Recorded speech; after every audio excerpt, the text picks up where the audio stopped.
Welcome to Big Blend Radio's Art Show featuring Victoria Chick, a contemporary figurative artist and early 19th and 20th century print collector. Welcome, everyone. Today on our Big Blend Radio show, The World of Art and Art History with Victoria Chick, we are talking about veterans' memorials. In fact, we're digging into our archives to the interview we did with her about 11 years ago, where she talks about the history and creation of veterans' memorials in the United States. In fact, memorials honoring soldiers who fought in war were relatively a new idea beginning in the 19th century. Up to that time, as far back as ancient history, memorials celebrated victories or were erected to honor victorious kings and generals. So stay tuned and listen to this timeless conversation. And also, I realize it was 11 years ago, so some of the events she talks about in Silver City were past, but actually do continue on to this day. So I encourage you to go and visit Silver City, New Mexico, where she is based out of, and today is working with a group of wonderful volunteers to create a fine art museum in Silver City called the Southwest Regional Art Museum and Art Center that really caters to the Southwest area of New Mexico. So a lot has changed in that way, but the events are still happening, just different dates, and these veteran memorials and their history are definitely, again, timeless. I've also included a link in the episode notes to her article that was featured in our winter issue of 2016's Spirit of America magazine, which is now called Parks and Travel magazine. So a few changes, but again, timeless. Thank you so much for listening. This is in honor of today being Armed Forces Day, May 17th, 2025, and also in honor of Memorial Day coming up May 26th, 2025.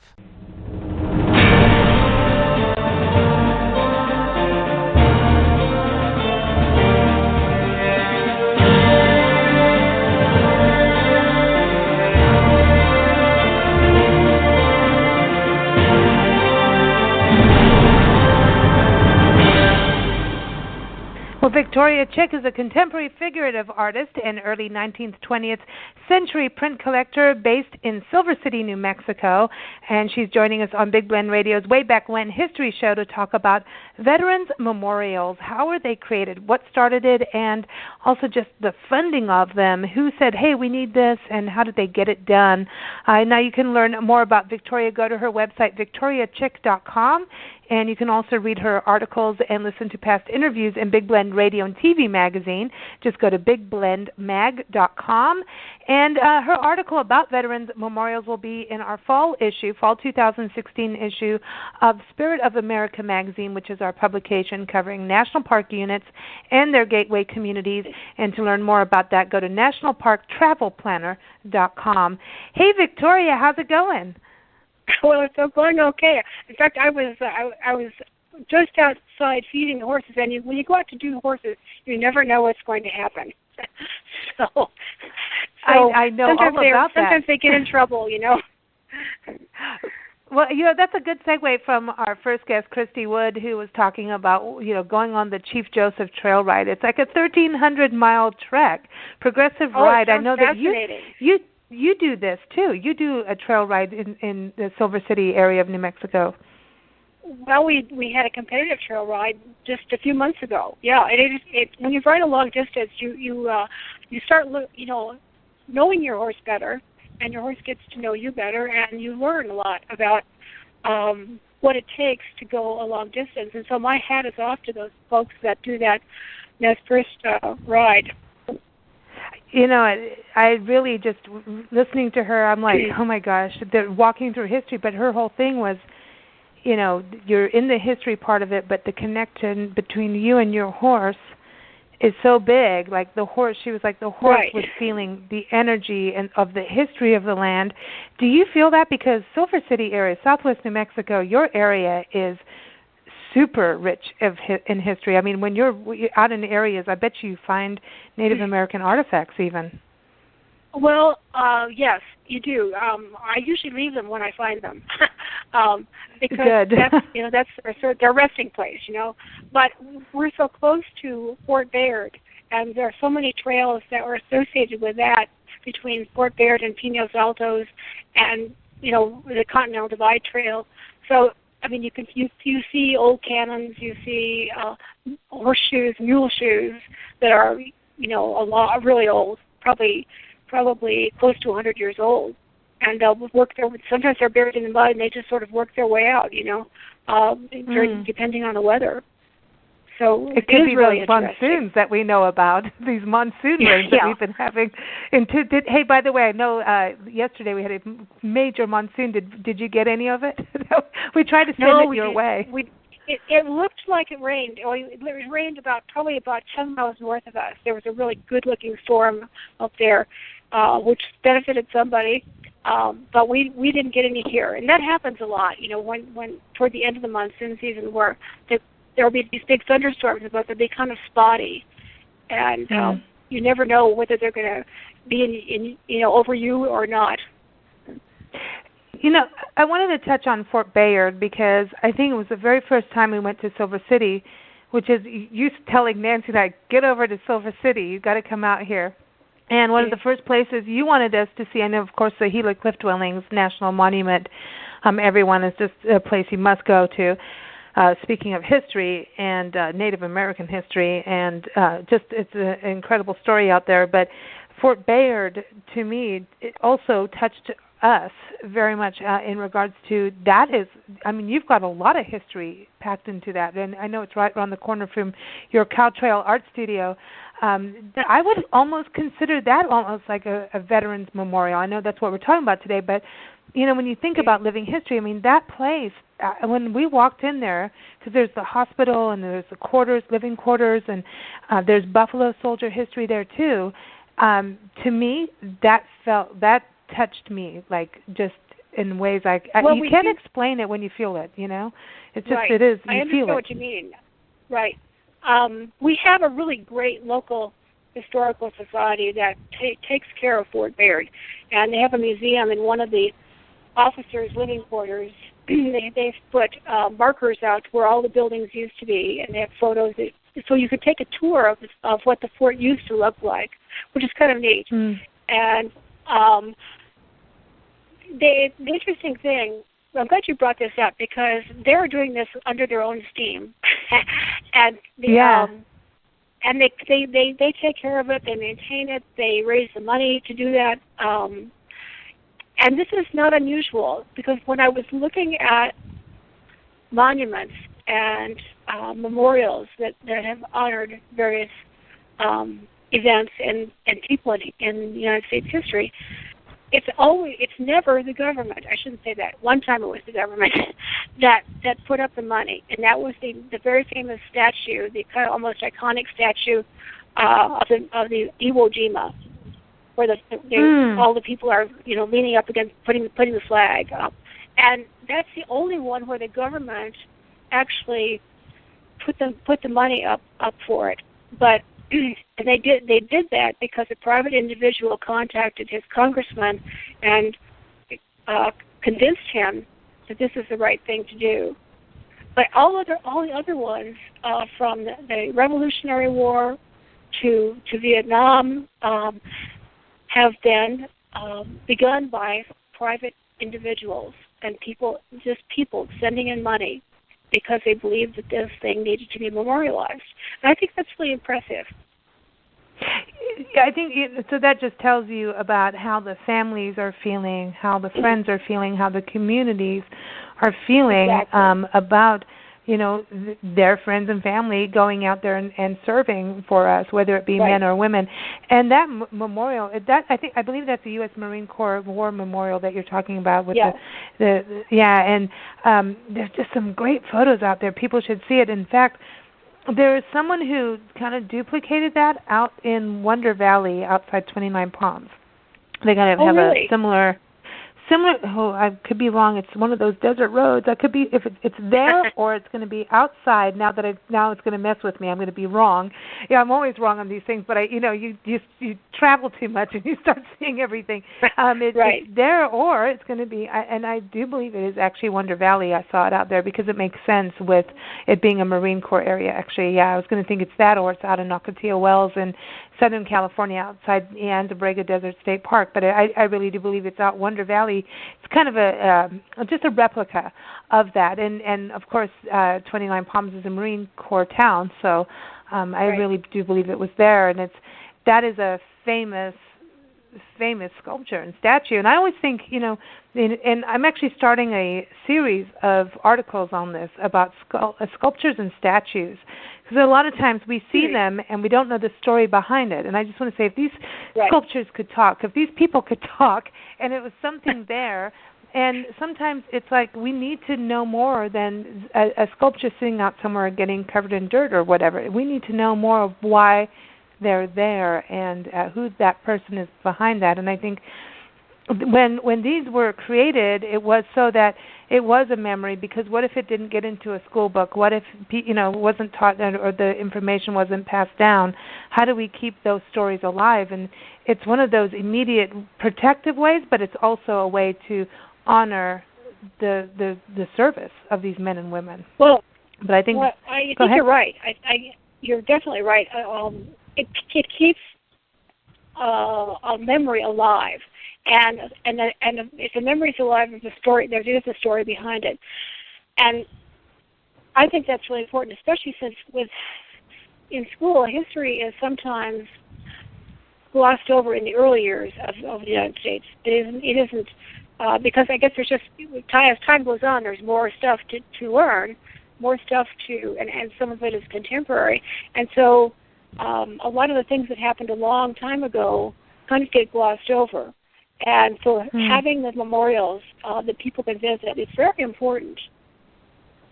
And a memorial, a lot of times now are actually, it was started by citizens, but now is protected under federal protection. A lot of times within a national park, like I know, and everyone, Victoria's article, like I said, will be in the Spirit of America magazine. But you talk about Valley Forge in here, and that is now a national park. And that was. Go ahead with that. No, I was just going to say the Park Service has done a very good job of maintaining areas that have been set aside. And as you say, some of them are actual parks now or within parks, but. Where they don't actually have a memorial as far as a statue maybe or an edifice that's been constructed. A battlefield is every bit as meaningful, and it's important that people see where the actual site is, because when you're at an actual site and you know how you can look and see how the soldiers were lined up, kind of, or grouped in getting ready for battle and what happened, and all this is made more positive in people's minds if they can see the actual place. I think you're right. It's like I was filming a Civil War reenactment in Yuma, Arizona. And that's interesting because the Civil War really did come through the Southwest and up all the way up to Central California. I mean, it was like in Central California, Visalia and Porterville had like a north and south thing going. They really did have a civil shooting out in the streets. I mean, it was like if you were in the south end of the Central Valley, you were on the rebel side, and if you were in the north, you were the Yankee side. It really happened. They were shooting. That's really interesting. That's fascinating. And I never realized that, because when in school, we talked about the North and the South, and if we lived near the Mississippi River, and anyway, so we knew where the North was and where the South was and what divided it, and we never learned anything about anything else except maybe John Brown and Kansas. But I never knew until I moved to New Mexico that there was a lot of Civil War activity here. See, this is the thing. I think we have to get out and go somewhere. That's why I have this thing about statues and sculptures, because they were erected somewhere, and sometimes you see them like there's ones out in Quartzsite, and it's like they're talking about different lieutenants, and there's ones constructed because there were camels. There were camels out in the desert, and I've actually seen camels walk through the sand dunes out here. Seriously, out in the Yuma area, at Glamis in Southern California. Nancy and I were driving from Yuma back home to Julian when we lived up in Julian in San Diego in the mountains, and literally there was this guy walking his camel through the sand dunes, and I thought, wait, we haven't even had wine time yet. What the heck is going on? But that's a part of the military history, and there's still camels out there from that, and camels actually do originate from here.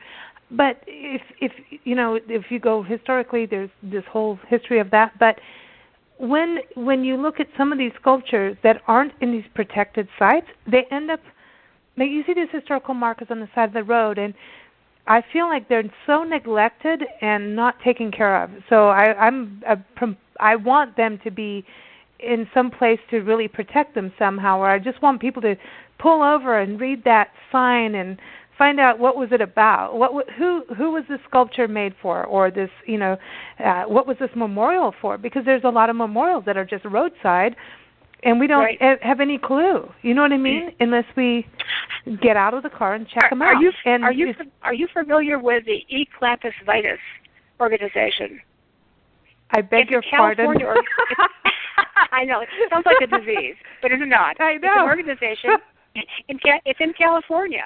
And these guys meet, and I think it's sort of a social organization, but they are interested in the history of California. And one of the things that they do to promote people's understanding of California history is they put plaques up everywhere, and they'll sign it Eclampus Vitus down at the bottom. So you watch for those. Okay. Wow. Who knew what we were going to talk about on this? Sometimes the history is, obvious, and sometimes it's sort of obscure. But it's always interesting to know what happened on that spot.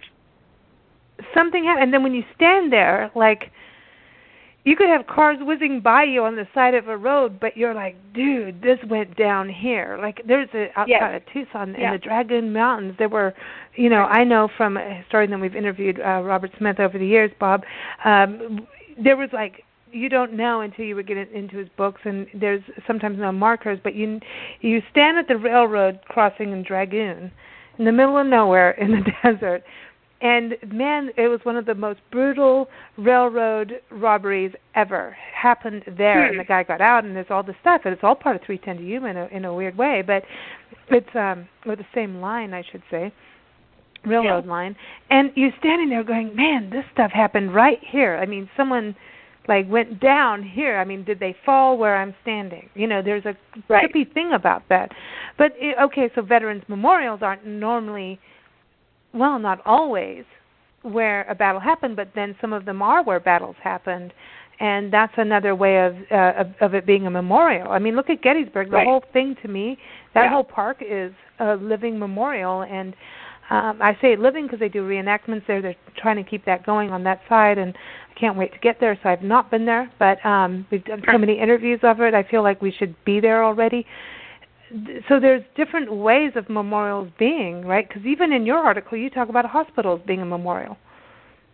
Right. That happened kind of during World War II, and where all these soldiers coming home, and so many that weren't able to do that, and it seemed like a lot of communities would build hospitals or public buildings that would be memorialized for a certain battle or for certain people that from their community that were involved in World War II. And so that seemed to be something, a phenomenon for World War II. For World War I, the biggest memorial is the Liberty Memorial in Kansas City, Missouri. And I used to visit that when I was in high school because I lived fairly near there. And I always found it fascinating. It was, but it was not. I was there in the 1960s, and it was it would be like still only 50 years old, or maybe like 40 years old, and it was not very well maintained. And it made me kind of sad, but it was so interesting. But now there was this big push fairly recently to renovate that museum. And now it has expanded. It's got this giant underground museum below the giant torch, which goes 200 and some feet in the air. It's just really neat. And to get to it, to access it, you go across this glass bridge, or it's not really glass, I guess. It's probably acrylic. But you go across this bridge you can see through, and underneath is a field of poppies. And they're there all the time. There's a one poppy for every 1,000 people that were killed in that battle. So there's around 9,000 poppies underneath this glass bridge. So it's very beautiful. It's very impressive. It's also very thought-provoking. Well, I think the museum so itself. So it's in Kansas City. It's now the second most visited site. And there's a lot to see in Kansas City, but I bet you got people come from all over to see it. Yeah. Kansas City got good music and good music and barbecue in Kansas City. But what's interesting to me about this too is when you talk about the poppies and keeping them going and representing them year round. Here's the 9,000 poppies, but you're talking about World War I. Right.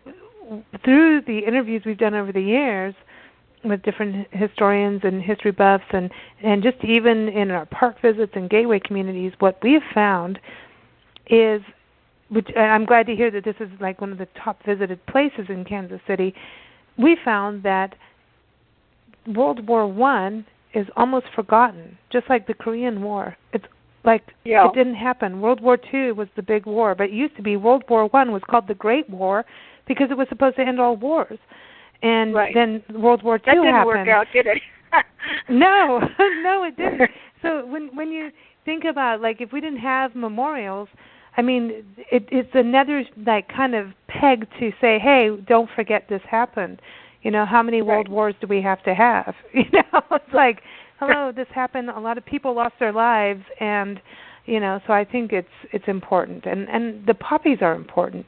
We love the poppies. Yes. It's just a Flanders Field. Right. You talk about that poem. That's a famous poem. Yes, it was. Very Canadian, I think, Field. but it's international in Mealy. So when you look at these memorials that were started in your article, one of the biggest points you make is that we didn't really start this until 200 years ago. Really, it wasn't like something we did right away, and I think that's because we're so young still in modern times. Well, not Native American times, but modern times. At first, one of the reasons that probably battlefields were set aside instead of building a statue. I think, I guess you could think of the Washington Memorial as a statue that represents the Revolutionary time. But other than that, there wasn't a lot of sculpture. And probably the reason for that is that it was such a young country, there weren't people, artisans, capable of creating the kind of sculpture that would be memorial material during the very early years of the United States. Wow. You just think now. It's like, how do we keep up now? We've had so many. I know. And now, we have the Vietnam Memorial too. There's a lot of current, but what about now? Where do we keep going with this? Can we learn? I don't know. I think some of the most meaningful ones are done by or conceived of by individuals, and now what I think happens when you have a committee to decide a memorial, which as we get closer in time to the present time, that starts to happen a little bit more frequently, where a lot of people have input, or be able to veto certain aspects of a memorial, and it winds up being kind of, I don't know, watered down. Yeah, political. Yeah. It becomes one of those typical committee kind of deals instead of being the real. Where does the memorial go with an artist? just what you were talking about in the beginning. I mean, there's this artist has a portrayal, right, of this what happened, how to honor and also show their strength, their bravery, that it was a battle. Right. How do you show this? And then, of course, you've got tradition. Tradition figures really strongly in here because we've had enough time has passed, enough memorials have been built that people say, oh, it's a memorial, we've got to have a sculpture, it's got to look very realistic. And then you've got that kind of concept coming into conflict with a memorial like the Vietnam Memorial in Washington, D.C., which caused great controversy. Of course, the Vietnam War was controversial in itself, and then the memorial was very controversial because people didn't like the idea of this solid wall with names on it as being respectful enough. But I think when people saw it, it changed their mind for the most part.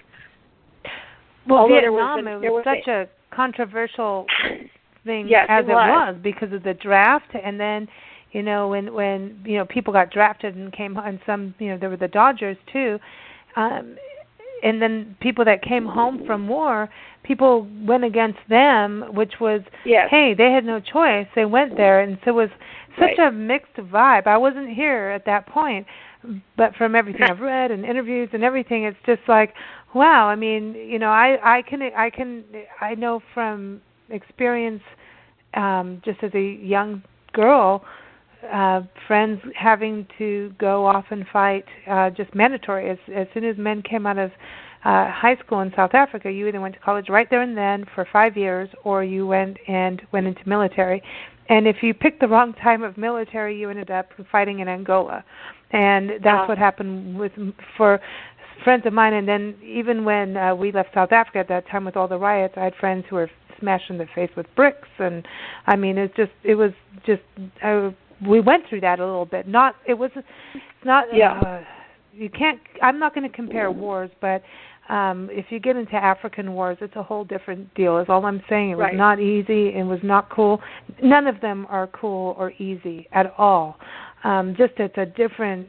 I mean, it's like street fighting on a maximum level, and it was just really an eye opener. You're in high school, all being silly at 17, and then suddenly, boom, And so when you think about these memorials, at this point, when they made them, was that still like that angst? When you said it was controversial, was there still that angst that I'm talking about for Vietnam? Was it kind of hippie versus not, or you know what I mean?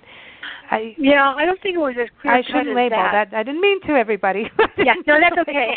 That's all right. I mean, we've got to label sometimes. Words. How can we communicate if we don't use words? So you could start there anyway. So, but there were a lot of people from all walks of life that were on one side or the other, and the memorial was the same way. People just some people were just irate about it, and then, in fact, there was a group that formed a committee to build a counter memorial that was life-size statues and stuff. And that's quite near that what we always call the Vietnam Memorial, but it's there too. And the Korean one of the things that's changed with memorials, I mean, over a period of time, is the new materials that are available to use for memorials. And people want something that is permanent.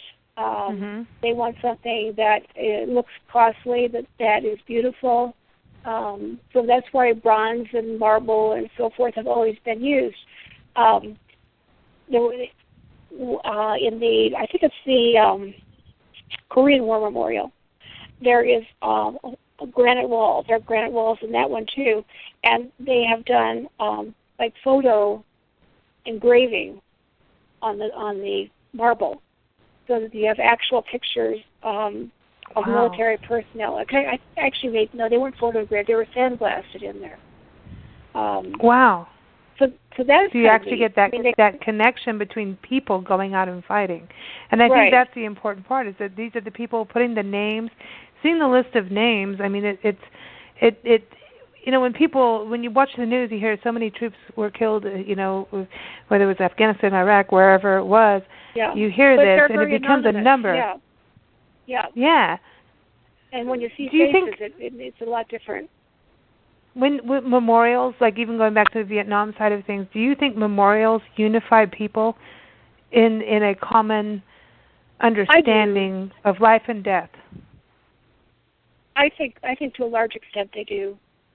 I've talked to people who have been to the Vietnam Memorial and who have looked for a certain name, and then they meet other people who are looking for a certain name, and they find it, and you know it's like a group pilgrimage almost to make a connection with somebody that they've lost, and so I do think it brings that can bring people together.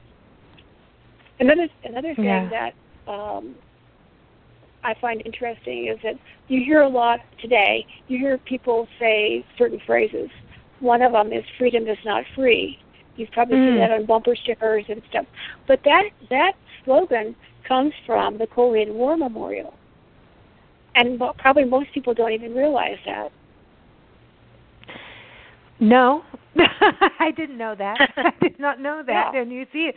But okay, but that's an interesting thing, because you know, the art of that. I mean, art comes in many forms, right? So words are powerful too, and then it just keeps transcending, right? It's like that just keeps going. So that's wow. So that was a Korean War memorial. See, now in here I'm going, people forget about the Korean War, but Nancy said that they always, Nancy, everyone who's normally on the show with me, Nancy always said, well, people just called it a skirmish at one point.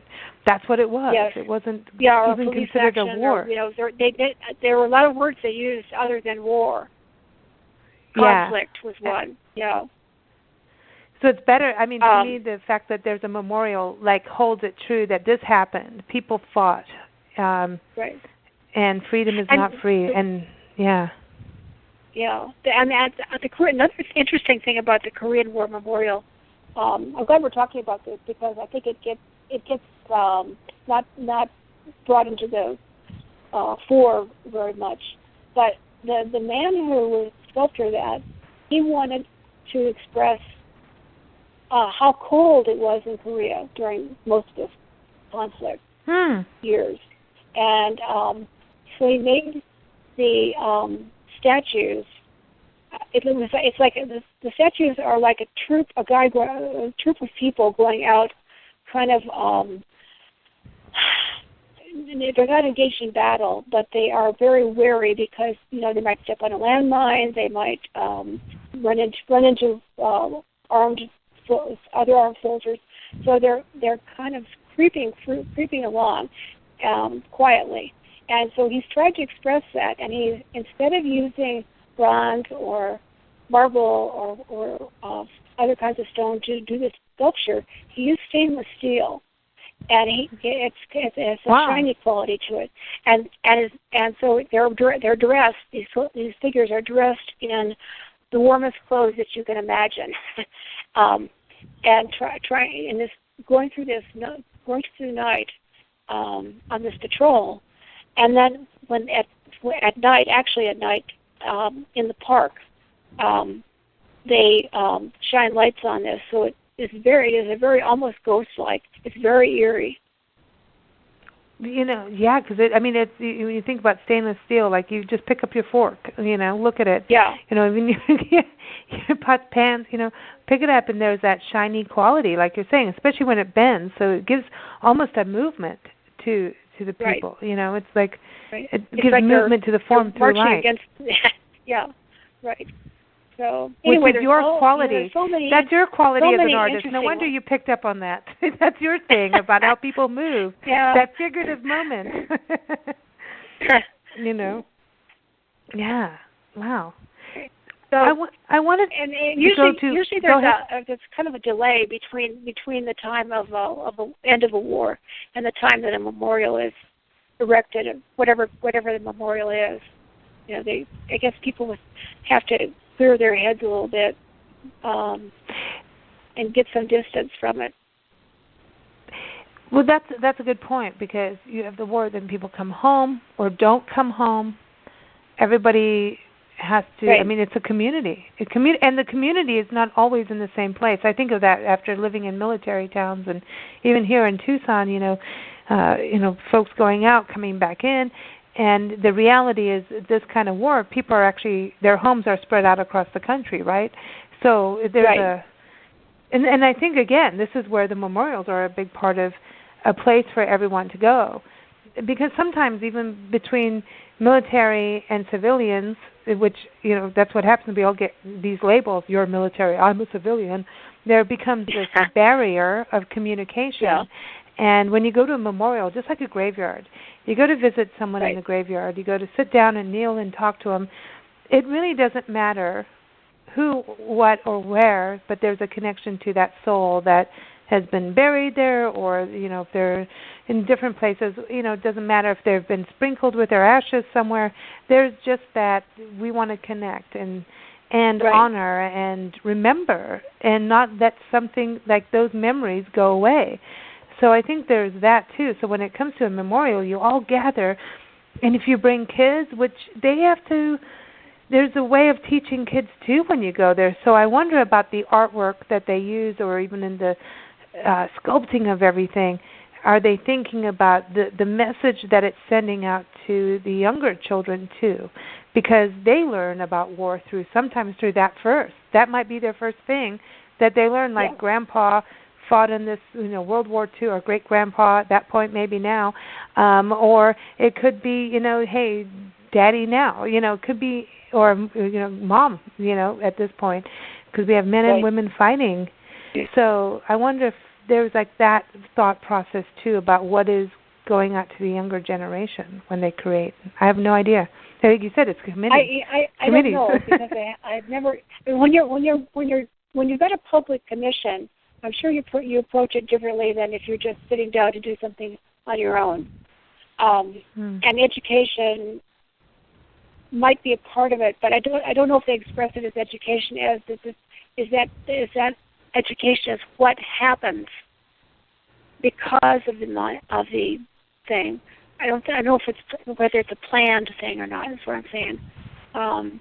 Because they're trying to honor versus memory. Yeah, that's memorial versus museum.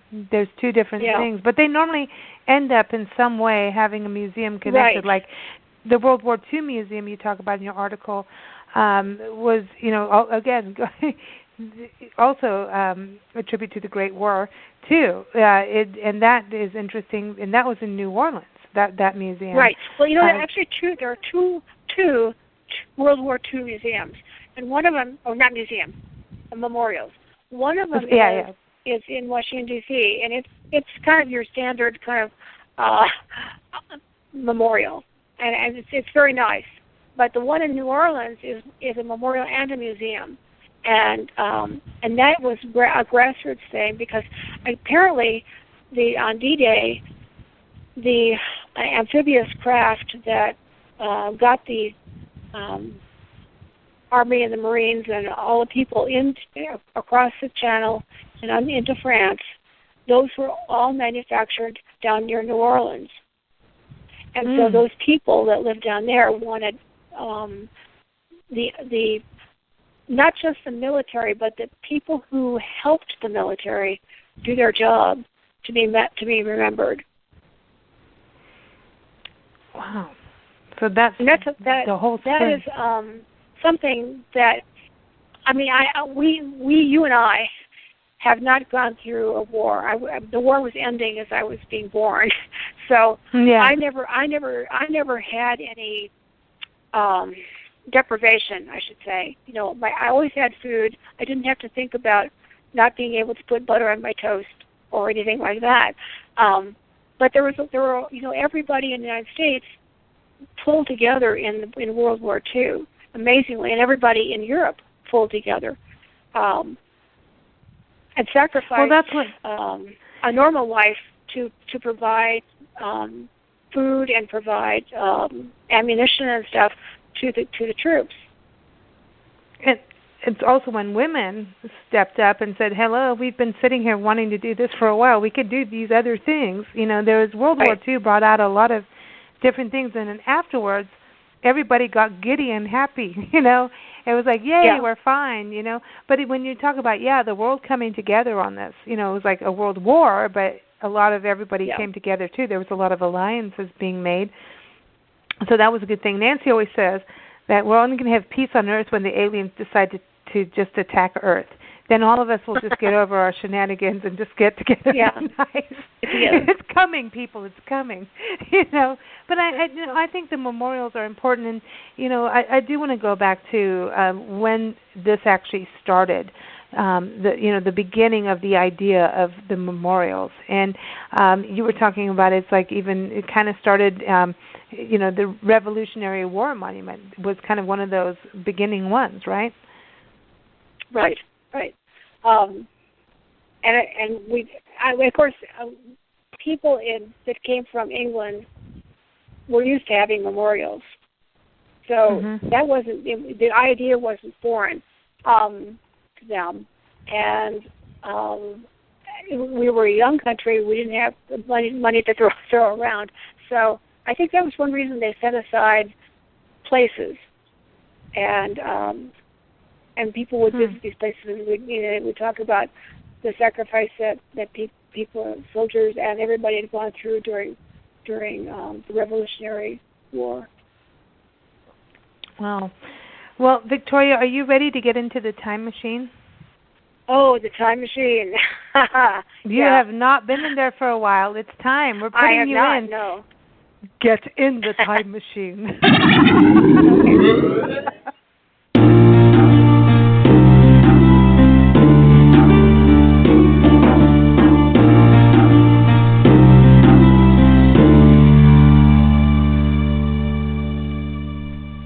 Okay, so Victoria, you're in the time machine. How does it feel? Are you floating nicely? Well, no, I'm not even cramped.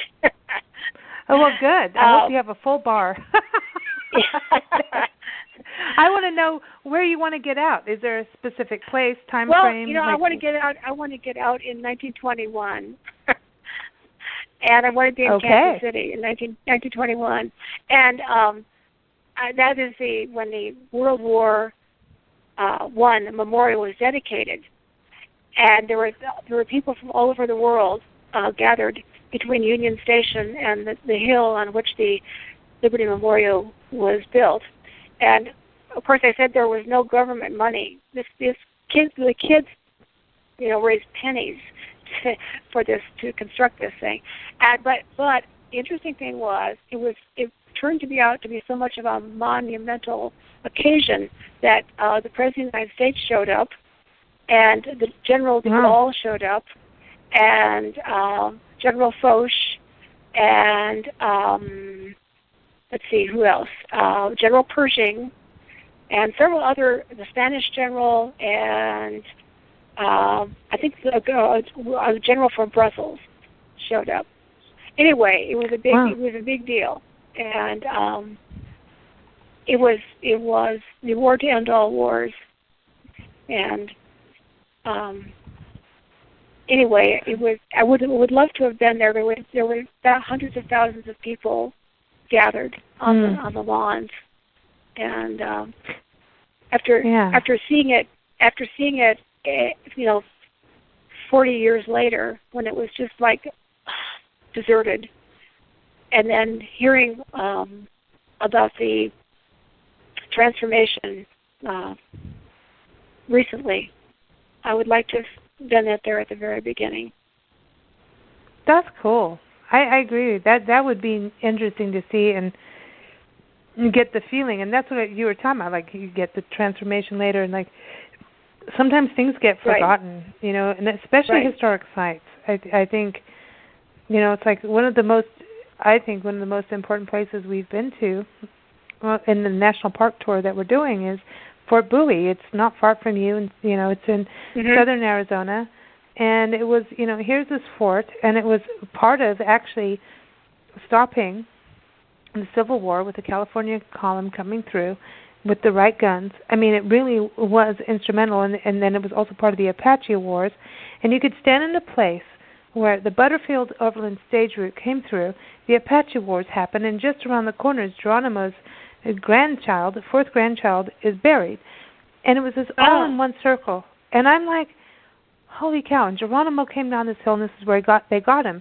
This is all the Bascom affair, this history. I mean, we had Civil War, we had Mexican-American, we had everything here in this one spot where you stand. Right. Wow. And if you don't feel a darn thing, you got to, go check and go hang out with a therapist for a while. But it was really, and they make you walk in. You have like a 1.5 mile walk in. And we did it in July because that's how we roll, apparently. And it was just is that so fort made out of interesting. like adobe, or what is the construction of that? Yeah, the fort was really just the ruins left, and it's adobe, and it's very interesting because a lot of the times they will leave it as it is because you don't want to mess with actual history. And you can, and it's just like San Xavier del Bac, the mission out here in southern, just south of Tucson. It's still Tucson. Mm-hmm. The White Dove of the Desert, they kept trying to fix this, and they found out everything they were doing over the years was wrong, and it took the Native Americans to come in and say, well, this is how we do our stuff, and they were using the different cactus and making this concoction out of cactus, and now it's fine. And that's what took this long time was everybody tried to do it modern, and this is not how the building is. So when you do these historic places, it's weird. At Tumacacri National Historical Park, when we talk about funding for parks, how do you keep these places from falling down? And they leave a lot of the parts intact, and it's adobe. It's a real problem. It is. It used to be called. Well, conservation. It's different in every place. The idea of conservation has changed from restoration to conservation more strongly. You just preserve what's there. You don't try to fix it. You don't try to. But there's a weird balance with that. Yeah, there's a weird balance with that, and it's like it's interesting. You wanted to stay there, and I know Fort Cummings over near our area is the same way. Where a guy that took us out there, he said, "Oh gosh, I was here 2 years ago, and these walls were about 6 inches higher, but the rains had just melted the adobe. So I mean, it gradually goes, back to the ground where it came from." That's what it was like in Yerington, Nevada. Well, just outside Yerington is Fort Churchill. And this fort was built because of trouble with the U.S. cavalry and, U.S. military at this point, and some of the Native Americans, because one guy got drunk in the cavalry, or military, I should say. Let me get it right. The military at this point, and it's in the 1800s, got drunk and tried to rape a woman, and all hell broke loose. And so we've ended up with a fort because of this, but it also ended up being a stop on the Pony Express Trail for the mail. And so they also have Buckland Station out there, and you go out to these ruins, and it's like, you see all these southwestern photos in the world, but you stand there and the wind will come through these walls, and you're just waiting for the rattlesnake to come out. You're in the middle of nowhere in Nevada, and it's these walls, but they also don't have the funding to do anything, and then now you're starting to play with history. So there is this. Right. I don't even know what's right or wrong. All I know is everybody go experience it while you can, because at the end of the day, it's all going to change. Change is imminent. It is what is happening. Just our weather is changing. You cannot just sit back and think everything's going to stay the same, because life doesn't work that way. So at the end of the day, they try to do their best they can in certain places. I know at Tumacacri National Historical Park, they have a specific person who does a specific type of adobe and who can do it and do it right. So they hire him to do it, and so they do it in certain parts, but not all of it. Because at the end, do you want to look at a replica? Then some national park units will do a replica. Okay, Silver City, New Mexico, you have a replica of Billy the Kid's cabin outside the visitor center. Right? But you've got a replica of one of the forts up at PA. See, that's what we're ending up with. So that's where we're at. They did that in Abraham Lincoln's birthplace in near Springfield, Kentucky. I'm just saying Springfield because we have a friend out there. and we're going to go up there. We're going to Kentucky, but Abraham Lincoln's National Historic Birth Site, because his cabin, look how old Abraham Lincoln would be today. They had to reconstruct it, but you can go and see remnants of what was left. And they have 2 units. One where you can go see a spring where their family went and got their water, and then here's a reconstruction, kind of what it is. And some say they use some of the poles from his cabins. It's like a thing of whether yay or nay. I won't know until we get there, but that's really where we're at on preservation. So it's preservation, conservation. Do you mess with history? Do you leave it? Who knows? Just go out there and experience it. It's the same thing. I mean, we're kind of used to this concept because in the West, firefighting is considered much the same way, where you don't really put the fire out. You let nature take its course, and if there's structures, you try to preserve them, but it's like that's the way nature is. That's the way things deteriorate, and we just have to accept it. And like you say, enjoy it while it's there. Learn as much as we can while we have those things, because they aren't going to last.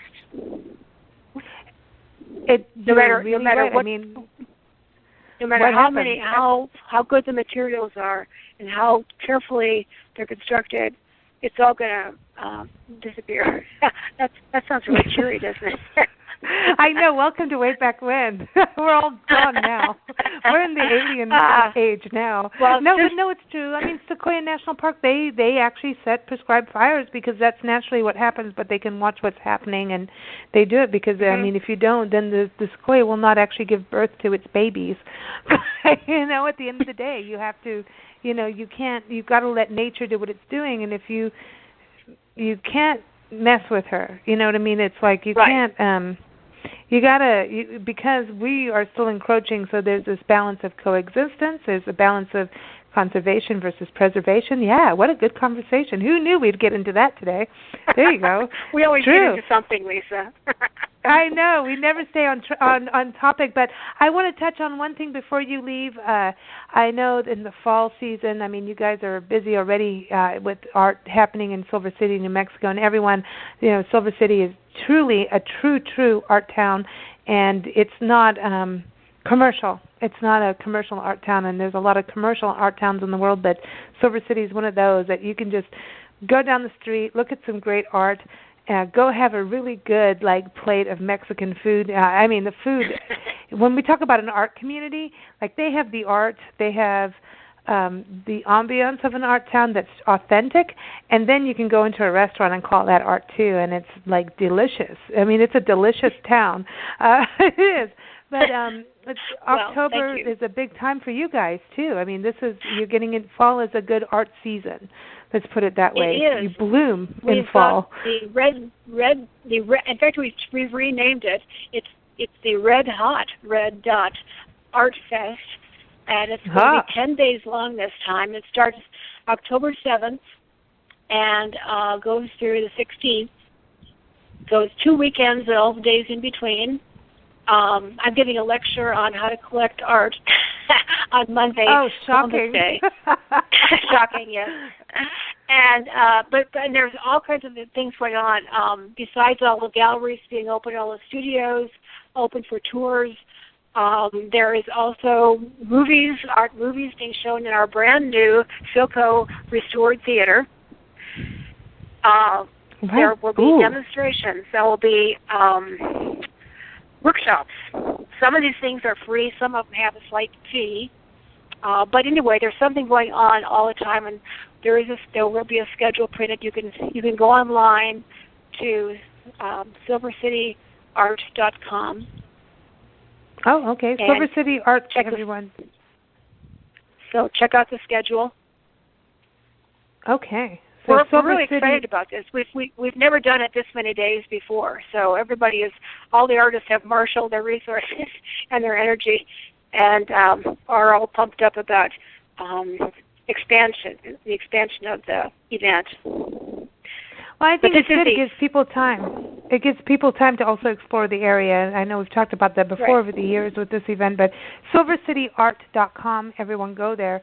I'm looking at the website right now. You've got studio gallery tours, schedules coming up, and so this is a way to explore the region. You know, you go into the artist studios and everything, but you get to actually get a feel for the land. Right, and you talk about coming out to my studio, and that it's kind of out of a challenge to get here. Truly a cow trail. But we did have 12 elk out here this morning. But anyway, there's a lot of studios like this. We have a weaver, the wonderful weaver. She's got her studio open, and she lives kind of a rural place too. But getting there is half the fun. And I think it is. I love the way you say that.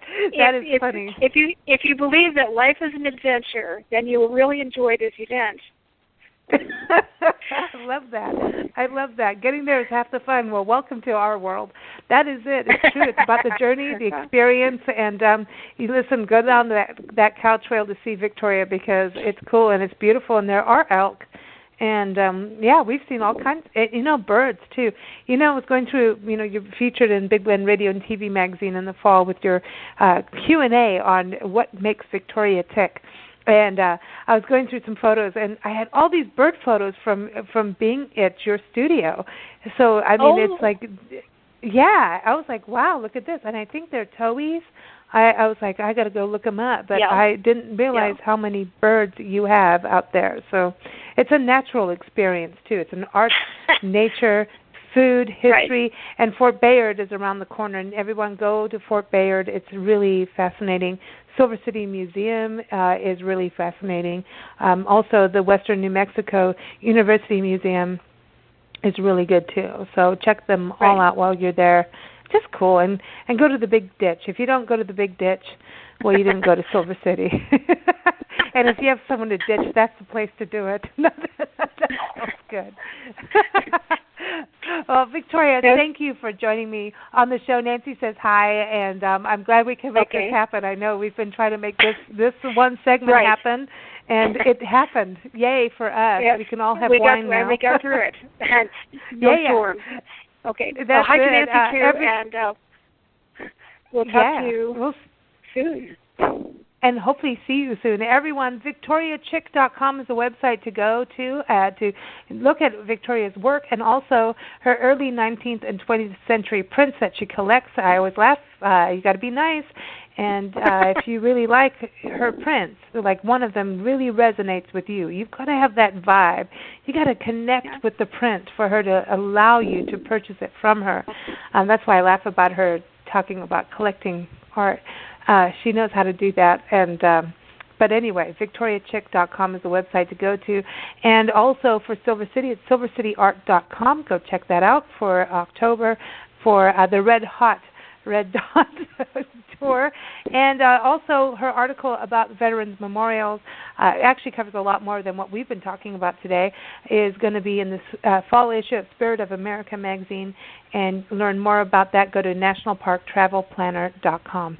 Thank you so much, Victoria. Okay. I'm glad to talk to you.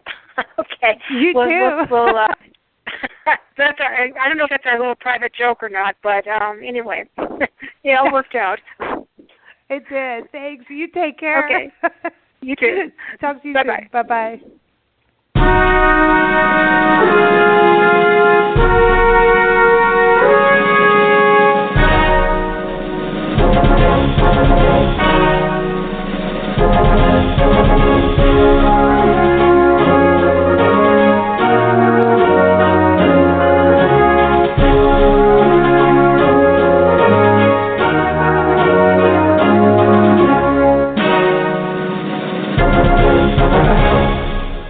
Thank you for listening to Big Blend Radio.